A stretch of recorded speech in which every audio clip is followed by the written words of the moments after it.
الحمد لله رب العالمين والصلاة والسلام على أشرف الأنبياء والمرسلين وعلى آله وصحبه وأزواجه وذريته أجمعين.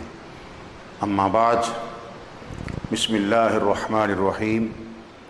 عن أبي هريرة رضي الله عنه قال قال رسول الله صلى الله عليه وآله وسلم: ما اجتمع قوم في بيت من بيوت الله يتلون كتاب الله ويتدارسونه بينهم إلا نزلت عليهم السكينة وغشيتهم الرحمة وحفتهم الملائكة وذكرهم الله في من عنده او كما قال رسول اللہ صلی اللہ علیہ وآلہ وسلم. رواہ مسلم. اللہم صلی علی محمد وعلی آلہ وصحبہ وبارک وسلم. معزز خواتین، آج کے درس حدیث کا عنوان ہے مسلمان عورت اور تعلیم قرآن. پہلی حدیث حضرت ابو ہریرہ رضی اللہ تعالی عنہ سے وہ روایت کرتے ہیں کہ رسول اللہ صلی اللہ علیہ وآلہ وسلم نے ارشاد فرمایا، جب اللہ کے گھروں میں سے کوئی لوگ کسی گھر کے اندر بیٹھ کر قرآن کریم کی تلاوت کرتے ہیں اور پڑھتے پڑھاتے ہیں، مذاکرہ کرتے ہیں، یتدارسونہ بینہم، آپس میں پڑھتے پڑھاتے ہیں، تو 4 انعام اللہ پاک ان کے اوپر فرماتا ہے. نزلت علیہم السکینہ، ان پر سکینہ اطمینان نازل ہوتا ہے.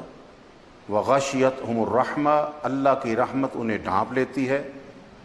وحفتہم الملائکہ، فرشتے گھیر میں لے لیتے ہیں. وذکرہم اللہ فی من عندہ، اللہ کے پاس جو مقرب فرشتے ہیں، اللہ تعالیٰ ان بندوں کا یا ان بندیوں کا، مرد عورت جو بھی قرآن کریم مل کے پڑھا رہے ہوں یا تلاوت کر رہے ہوں، تو اللہ تعالیٰ ان کا ذکر اپنی بارگاہ میں موجود فرشتوں کے سامنے کرتا ہے. تو معزز خواتین، دیکھیے کہ یہ کتنی عظمت ہے اور یہ کتنی فضیلت ہے ان لوگوں کی جو قرآن کریم سے محبت کرتے ہیں. آج ہم اپنے گھروں کے اندر پڑھنے پڑھانے کا اہتمام کریں، اپنی اولاد کو قرآن کریم پڑھائیں، خود سیکھیں اور قرآن کریم کی تلاوت کا گھروں کے اندر معمول ہو، تو یہ وہ چیزیں ہیں کہ کس کو ان کی ضرورت نہیں ہے. اللہ کی رحمت کی بھی ہمیں ضرورت ہے اور ہمیں اطمینان قلبی کی بھی ضرورت ہے. بلکہ سکینہ جو اللہ پاک نے فرمایا، یہ جو نازل اللہ تعالیٰ فرماتا ہے ان لوگوں پر، امام نووی رحمۃ اللہ علیہ فرماتے ہیں یہ خاص رحمت اور طمانیت اور وقار پر مشتمل ایک خاص نعمت ہے سکینہ، جو ملائکہ کے نزول کے ساتھ خاص ہے اور ملائکہ کے ساتھ نازل ہوتی ہے. اور یہ تب نازل ہوتی ہے، اس چیز کو ملائکہ تب لے کے آتے ہیں جب انسان قرآن کی محبت میں ڈوب کر اللہ کی طرف متوجہ ہو کر قرآن کریم کی تلاوت کرتا ہے. اللہ کے فرشتے اس کا اوپر سایہ کر لیتے ہیں اور اللہ کی رحمتوں کا اس کے اوپر نزول ہوتا ہے. اور سب سے بڑی بات یہ ہے کہ اللہ رب العزت ان خواتین کا تذکرہ کرتا ہے، ان لوگوں کا تذکرہ کرتا ہے جو قرآن کریم کی تلاوت میں مشغول ہوتے ہیں اور جو پڑھنے پڑھانے میں اپنا وقت گزار رہے ہوتے ہیں. دوسری حدیث، وعن ابی ہریرہ ان رسول اللہ صلی اللہ علیہ وآلہ وسلم قال لا تجعلوا بیوتکم مقابر وان البیت الذی تقرأ البقرہ فیہ لا يدخلہ الشیطان. جامع الترمذی کی حدیث ہے، یہ بھی حضرت ابو ہریرہ رضی اللہ تعالی عنہ سے ہے. وہ فرماتے ہیں کہ نبی کریم صلی اللہ علیہ وآلہ وسلم نے فرمایا لا تجعلوا بیوتکم مقابر، اپنے گھروں کو قبرستان نہ بناؤ. کیونکہ قبرستان میں مردے کوئی تلاوت نہیں کر رہے ہوتے، ذکر اذکار نہیں کر رہے ہوتے، خاموشی ہوتی ہے، تو گھروں میں قبرستانوں والی خاموشی پیدا نہ کرو۔ فرمایا وَإِنَّ الْبَيْتَ الَّذِي تُقْرَأُ الْبَقَرَةُ فِيهِ، ایسا گھر جس میں سورہ بقرہ کی تلاوت کی جاتی ہے، سورہ بقرہ پڑھی جاتی ہے، اس گھر میں شیطان داخل نہیں ہوتا۔ آج ہم نے اپنے گھروں کو کتنا ایک محفوظ رکھا ہوا ہے شیاطین سے۔ ہم بڑے بڑے تالے لگاتے ہیں، کنڈی لگا کے سوتے ہیں، اور سیکورٹی کیمرے لگائے ہوئے ہیں، اور یہ سارا کچھ کرتے ہیں، لیکن ایک چیز ہم نہیں کرتے، شیطان سے ہم کیسے بچائیں اپنے آپ کو، اپنے گھروں کو۔ تو شیطان سے ہم اپنے گھروں کو تب ہی بچا سکتے ہیں جب ہم اپنے گھر کے اندر سورہ بقرہ کی تلاوت کریں گے، کیونکہ پورا قرآن ہی برکت والا ہے۔ لیکن جب آپ صلی اللہ علیہ وآلہ وسلم کسی خاص صورت کا ذکر کرتے ہیں تو اس کی خاص برکت اور تاثیر ہوتی ہے، اور خصوصی طور پر یہ سورہ شیطان کے اثرات اور اس کے تسلط اور شیطان کی جو وساوس ہیں ان سے محفوظ رکھتی ہے۔ تو معزز خواتین، اپنے گھروں کو شیطان کی دسترس سے بچاؤ اور شیطانی حملوں سے محفوظ رکھو، اور اس کا ایک ہی طریقہ ہے کہ ہم قرآن سے محبت کریں، اور خصوصاً سورہ بقرہ کی تلاوت کا گھروں کے اندر معمول ہونا چاہیے۔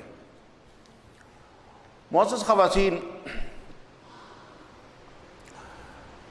ایک اور حدیث پاک آج کے درس کے لیے، وعن ابن مسعود قال قال رسول اللہ صلی اللہ علیہ وآلہ وسلم من قرأ سورة الواقعہ فی کل لیلۃ لم تصبہ فاقہ ابدا، وکان ابن مسعود یأمر بناتہ یقرآن بہا فی کل لیلۃ۔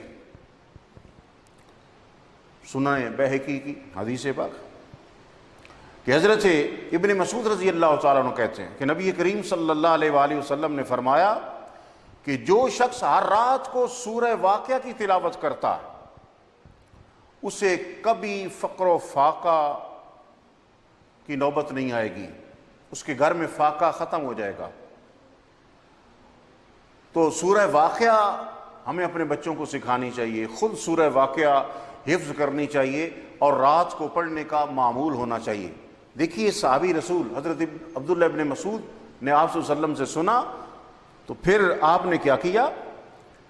وَقَانَ ابن مسعود وَقَانَ ابن مسعود یأمر بناتہ یقرآن بہا فی کل لیلہ۔ حضرت ابن مسعود رضی اللہ تعالیٰ عنہ کا یہ معمول تھا کہ وہ اپنی بیٹیوں کو تاکید کیا کرتے تھے کہ وہ ہر رات کو سورہ واقعہ کی تلاوت کیا کریں۔ ہمیں بھی اپنی بیٹیوں کو سورہ واقعہ پڑھنے کا کہنا چاہیے، اپنی بیٹیوں کو سورہ واقعہ حفظ کروائیں۔ اور پھر آج کی آخری سورہ، حضرت جبیر ابن نفیر وہ کہتے ہیں کہ ان رسول اللہ صلی اللہ علیہ وآلہ وسلم قال ان اللہ ختم سورۃ البقرۃ بآیتین اعطیتہما من کنزہ الذی تحت العرش فتعلموہن وعلموہن نساءکم فإنہا صلاۃ وقربان ودعاء۔ سنن دارمی کی حدیث پاک ہے۔ حضرت جبیر بن نفیر فرماتے ہیں، تابعی ہیں، وہ ارشاد فرماتے ہیں کہ نبی کریم صلی اللہ علیہ وآلہ وسلم نے ارشاد فرمایا کہ اللہ تعالیٰ نے سورہ بقرہ کو ایسی 2 آیتوں پہ ختم فرمایا ہے کہ جو اللہ تعالیٰ نے مجھے عرش کے جو نیچے خزانے ہیں ان سے عطا فرمائی ہیں۔ ان 2 آیتوں کو اللہ تبارک و تعالیٰ نے مجھے عرش کے خزانوں میں سے یہ 2 آیتیں عطا فرمائی ہیں۔ فَتَعَلَّمُوهُنَّ، اور نبی کریم صلی اللہ علیہ وآلہ وسلم نے فرمایا تم لوگ ان 2 آیتوں کو سیکھو، اور پھر بطور خاص فرمایا وَعَلِّمُوهُنَّ نِسَاءَكُمْ، اور ان دو آیتوں کو اپنی عورتوں کو بھی سکھاؤ۔ اب یہاں دیکھیے کہ آخری جو دو آیتیں ہیں سورہ بقرہ کی، آمن الرسول سے لے کے آخر تک، یہ کتنی عظیم آیتیں ہیں، پورا قرآن عظمت والا ہے۔ فرمایا یہ بطور خاص مجھے شب معراج اللہ نے یہ آیتیں عرش کے نیچے جو خزانے ان میں سے عطا فرمائیں، اور فرمایا خود بھی سیکھو اور اپنی عورتوں کو بھی سکھاؤ۔ میری معزز بہنوں بیٹیوں، ان آیتوں کو سیکھیے، کریم آقا کا حکم ہے، یہ ہمارے لیے نجات کا ذریعہ ہے، اور سونے سے پہلے ان آیتوں کی تلاوت کرنی چاہیے۔ اور جو سونے سے پہلے ان آیتوں کی تلاوت کر کے سوتا ہے، یا کوئی بھی خاتون اس کو پڑھ کے سوتی ہے، وہ اس کی رات ایسے گزرتی ہے گویا کہ وہ ساری رات اللہ کا ذکر کرتی رہی ہے۔ اور ان آیتوں کی خاص برکات ہیں جو انسان کو حاصل ہوتی ہیں۔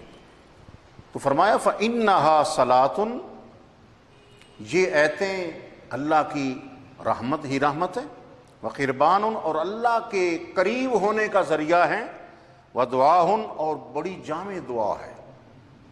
یہ آیتیں اللہ کے قریب بھی انسان کو کر دیتی ہیں، یہ آیتیں ایک بہت بڑی دعا بھی ہیں، اور یہ آیتیں اللہ کی رحمت ہیں۔ اللہ تبارک و تعالی ہمیں قرآن کریم کی محبت نصیب فرمائے، اور قرآن کریم کی تلاوت، سیکھنا سکھانا اور اس کی حفظ کی ہمیں سعادت عطا فرمائے۔ وآخر دعوانا ان الحمد للہ رب العالمین۔